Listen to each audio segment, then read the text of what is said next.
How do you feel about this incident? Well, it's a bit extreme. I printed the article and I've read of it, but it's, yeah, it's not something I'd like to encounter very often. No. It's probably more extreme than anything I've experienced here. Have you ever experienced anything similar to this? I mean, it wasn't a personal experience, but it's somebody who still teaches in this faculty has had a knife pulled on them in the middle of an exam when he accused a student of cheating. The police had to be called, and the mark was clearly cancelled from after the exam was finished. Obviously, that's a very extreme case that you just mentioned, but yeah. Can you understand why a student would?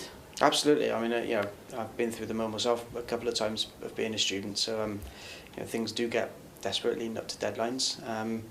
In this case, the student, particularly there's particular cultural reasons that he's not going to want to go back and be presented as a failure to his family and all kinds of things. Lots of different cultural associations associated with shame and things like that, particularly in this case.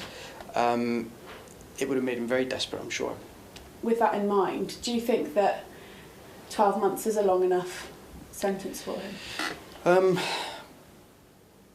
I think as long as it's comparable with what somebody who wasn't a student did for performing a similar feat did, then that's probably okay. All right, thank you very much, Chris, for giving us your opinion on the story.